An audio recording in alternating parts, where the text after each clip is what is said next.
अगर आपको लगता है बॉलिंजर बैंड्स काम नहीं करता, तो शायद प्रॉब्लम इंडिकेटर में नहीं, उन मिस्टेक्स में है जो बिगिनर्स रोज करते हैं।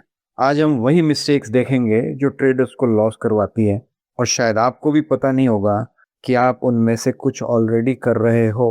इस वीडियो में आप जानोगे बॉलिंजर बैंड्स की बिगिनर्स की सबसे कॉमन मिस्टेक्स, क्यों फॉल्स सिग्नल्स आते हैं, कैसे लॉसेस अवॉइड करें, इंडिकेटर को सही तरह से कैसे इस्तेमाल करें।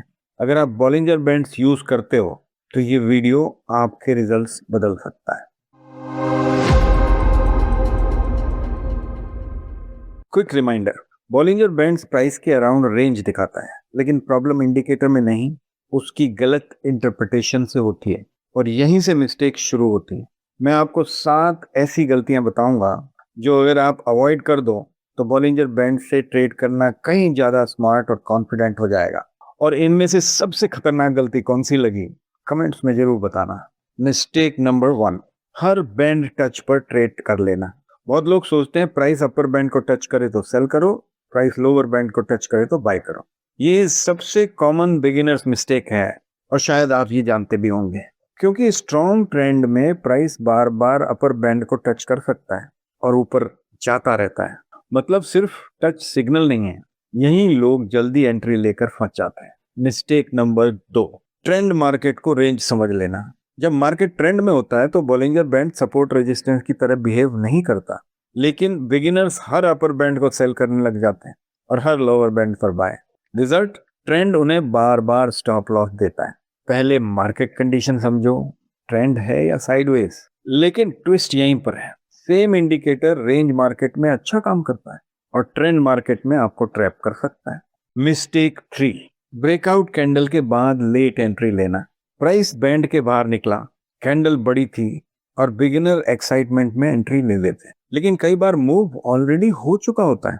फिर प्राइस पुल बैक करता है और एंट्री रेड में चली जाती है। स्मार्ट तरीका क्या है, कंफर्मेशन प्लस रिस्क रिवॉर्ड देखो, ना कि सिर्फ कैंडल की साइज। अगली मिस्टेक, स्क्वीज देखकर तुरंत ट्रेड कर लेना। बैंड्स टाइट हुए और लोग सोचते हैं ब्रेकआउट आने वाला है। हाँ, आ सकता है, लेकिन डायरेक्शन पता नहीं होता। कई बिगिनर्स स्क्वीज देखते ही रैंडम बाय या सेल कर लेते हैं, फिर मार्केट अपोजिट निकल जाता है। स्क्वीज अपॉर्चुनिटी है, एंट्री सिग्नल नहीं।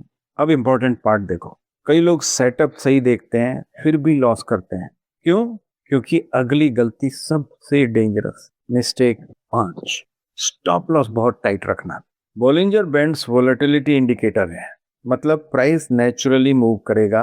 अगर आपने बहुत छोटा स्टॉप लॉस रखा तो नॉर्मल फ्लक्चुएशन में ही निकल जाओगे और फिर प्राइस बाद में आपकी ही डायरेक्शन में चला जाएगा। स्टॉप लॉस लॉजिक चार्ट से लो, इमोशन से नहीं।